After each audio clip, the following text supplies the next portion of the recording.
It's been a busy past couple of weeks with everything from news around Dragon Ball and other anime, which I hope you guys all saw the Bleach trailer because I'm really excited about that. But on top of even that, the Super chapter was insane again, and Dragon Ball Kakumi has been making absolute waves across the internet in addition to the holiday season. I hope you guys had a safe and happy holidays like I did and are ready to get back to the action with me as we kick off 2022 with Dragon Ball Super Sadala. Fan manga has been absolutely carrying Dragon Ball in the anime's absence and waiting monthly for super chapters, but guys like Renko and Monty and Jordan are always holding it down with these incredible stories accompanied by crazy artwork. But before we do dive any further, here is a quick word from the sponsor of today's video. Raid Shadow Legends, our sponsor for today's video. A free-to-play game on both mobile and PC with over 600 champions. That's a crap ton. Am I allowed to say crap? With lots of new juicy content like the biggest terrifying boss to date, the Hydra, the ultimate super-powered beast with multiple heads. And on top of that, there's a super new limited edition champion free to every player in the game. The esports legend Simple. Log in for 7 days before January 28th and he's all yours. There's also a special fusion event to get one of Raid's newest legendary champions, as well as the brand new faction war crypt for the Shadowkin faction. My personal opinion on why I like this game a lot, there's just so much content, it's overflowing, update after update, always keeping the game fresh and alive. So check out Raid by scanning that QR code on the screen right now, or check out the link below and you can get free resources and a free mystery champion. Thank you to Raid Shadow Legends for sponsoring our video today. When we last left off in Jordan and Monty's fan manga Dragon Ball Super Sadala, Vegeta had been busy at work training Cabba and the other Saiyans in Universe 6 for the incoming threat of the Tuffles who had resurfaced again after all this time. Kamen and Orin, accompanied by a mysterious being who addresses himself as a member of the Tektekian race, have devised a plan to overthrow planet Gardenia and harvest his resources under the noses of the Saiyans. But after discovering Vegeta's presence in this universe now, plans have changed drastically as they now must send someone to scout his power out and decipher exactly what they're dealing with now. After sending Plum, another android whom they'd reconfigured in order to put up a fight against Vegeta, the android quickly discovered that no amount of modifications could have prepared him for what Vegeta is. A quick glimpse of his power was enough to send the android hurrying back to headquarters and alter the current plan of the Tuffles. Vegeta, who had no problem displaying his power to the enemy, simply shrugged off this encounter, already expecting such an interruption before any sort of final battle took place, knowing the Tuffles to be warriors themselves who battle tactically as well. What Kamen comes up with though, is a plan to take out Vegeta before he can even become a threat, as they enlist none other than the famous assassin of Universe 6, Hit, to eliminate Vegeta. Vegeta continues his training with the Saiyans, but out of nowhere, his vitals are struck and he's sent soaring into a cliffside as Hit appears on planet Sadala attempting to execute Vegeta right away. Vegeta simply smirks as he gets back to his feet however, telling Hit that he's evolved into a being with no vital or weak points, so try as he might, but that'll never be enough to defeat him. Hit takes him up on his challenge and the two begin an awesome battle before Cabba and the rest of the Saiyans. Back and forth as they go in this battle, even time skip isn't enough to pin down Vegeta at this point, as after images and fatal strikes are like training to him. But then, Vegeta gives everyone what they've been looking for as Hit powers up, showing that he still has more fight in him too. Vegeta transforms into his Ultra Ego form, shrugging off the best of Hit's attacks, walking towards him with nothing but destruction manifesting itself in his mind.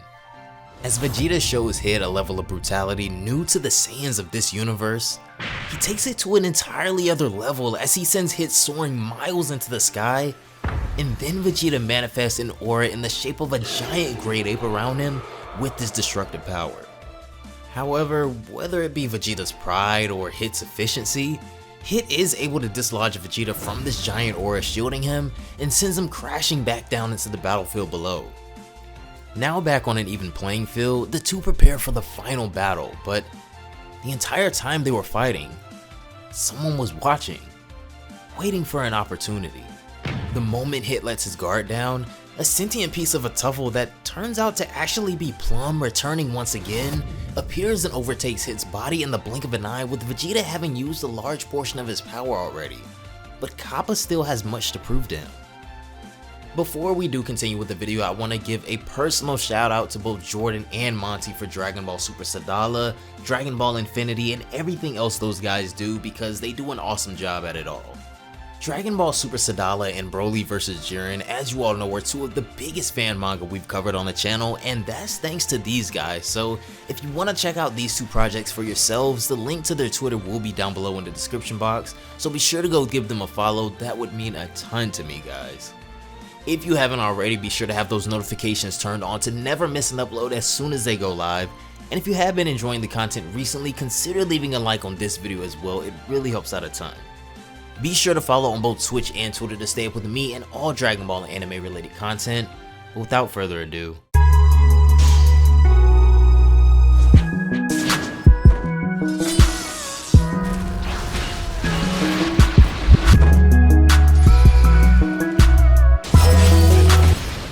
leave my master alone, Cabba calls out to the corrupted Hit, who's been taken over by the reconstructed Plum now. Stand back, Cabba, the Sadala Defense Force will handle him, a voice yells out from behind them as a fleet of Super Saiyans appear and charge straight for Hit. Hit easily maneuvers and dodges all of their attacks, counter-attacking perfectly, making them look pretty silly as well, showing the huge power gap between them and even Super Saiyans. He's like a child drunk on power, Vegeta says, watching the android go absolutely wild in Hit's body. His fighting style is totally different, Cabba says. Cabba, that imbecile has no idea how to use the brunt of Hit's power. He's no fighter. He's relying on whatever those Tuffles did to him. Hit's body is nothing more than cover, Vegeta says. Hit himself makes this guy look like a joke. The corrupted Hit continues to pummel the Saiyans, but all of a sudden, someone makes an entrance, breaking up Hit's rampage and absolutely crushing the android under fierce power. This is when we see both Kale and Caulifla have appeared, noticing the chaos now. Hit doesn't deserve to be your puppet, Caulifla says, as Vegeta takes note of them now as well. Ha, have a soft spot for the guy, huh? The corrupted Hit says. How convenient. This is when Plum tries to make his move as he tries to counterattack Kale, who's still standing on top of him, but all this does is cause a 2-on-1 frenzy with him now battling the two girls. They're afraid, Vegeta says. They don't want to hurt him. Those two have gotten considerably stronger, but they aren't showing it. I see, Cabba says. It's gonna take someone willing to go all out then.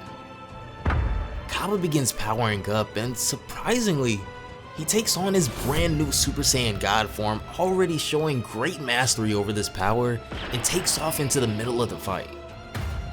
Cabba absolutely decks the imposter Hit, sending him flying right into Kale and Caulifla's arms as they restrain him. Next, Cabba prepares his next attack, charging in with a punch at full power and speed, sending fear into the pseudo-Tuffle's heart. Now, with Kale, Caulifla, and Cabba all standing at full power before the android, even after taking over Hit's body, he's looking increasingly outmatched by the second. As Hit gets back to his feet, Vegeta is now standing above him again, but this time, he's in his Ultra Ego form as the pseudo-Tuffle stutters in his threats now before the awesome power of 4 Saiyans. As Hit stutters with his words, continuing to threaten Vegeta, Vegeta without so much as a peep lands a devastating punch to the midsection of the imposter, and this seems to be enough to completely dislodge this fake from Hit's body. As Hit collapses unconscious and Plum is forcibly removed, Vegeta has had enough of this android's game and has never really been too fond of abilities that steal powers either. Vegeta creates a ball of pure destructive energy in his palm, looking to eradicate the android once and for all as he tells Plum that, like he said before, beings as weak and cowardly as him shouldn't exist. Vegeta Hakai's Plum with the power of the Destroyer and completely eradicates him, freeing Hit from the android's captivity and ending this childish game once and for all. As Plum is reduced to dust, Hit wakes up noticing the aftermath of the fight, and he has to hand it to Vegeta. Having that much power left after a battle such as theirs is impressive. This power is boundless, you fool, Vegeta tells him with a smirk on his face. I'm afraid you never stood a chance to begin with. As Vegeta returns back to his base form, He applauds Hit, telling him maybe one day he can finish his job. You have a fighter spirit in you, Vegeta tells him. Put it to good use. Vegeta, Cabba cuts in. How did you manage to save Hit from that thing? I mean, he was completely taken over. It's a technique called Force Spirit Fission, Vegeta tells him. I'm gonna teach you all how to use it against these Tuffles. Well, Vegeta. I don't think Lord Beerus would like you doing your job in his brother's universe, a voice calls out from nearby, grabbing all of their attention at once. All of a sudden, WHIS appears, and never without good reason. Lord Beerus gave you the option to be Hakaishin while he slept for a reason, WHIS reminds him. Using your talents here is likely to upset him. WHIS, what brings you here? Vegeta demands. Well, WHIS begins. I was minding my own business when I got a message from your wife. It seems her adventure with Jocko and the Galactic Patrol has gone sour. She went on a journey to the far ends of the Western Galaxy looking for some supposed knowledge that even Lord Zuno doesn't possess. Anyways, Bulma sent me this message. WHIS produces his staff and immediately, a recording from Bulma pops up as she angrily addresses how useless Jocko has been on their journey and demands Vegeta meet with them ASAP. Of course, this is the one thing in the entire universe that could change Vegeta's entire demeanor in the matter of seconds, as WHIS finishes delivering his message. Well, I've done my part here, he says, as he taps his staff on the ground and uses his powers to dress Vegeta out in a completely new Destroyer outfit. I wish you luck with helping Bulma and the others, Vegeta, WHIS says as he flies off back to Universe 7, leaving Vegeta with quite the situation and a decision to make now. Vegeta, Cabba tells him, breaking the silence. I know you want us Saiyans to be the best we can be, and I know you pretend that's your only reason for being here, but I know deep down you really care. Until you get back, I promise to make sure the Saiyans continue to train. You have my word, he tells him. Vegeta looks back at him, knowing full well that by the time he returns here, Planet Sadala may be completely destroyed by the Tuffle menace, but it's a chance he's gonna have to take as he hurries back to Universe 7 for the next chapter of Dragon Ball Super Sadala.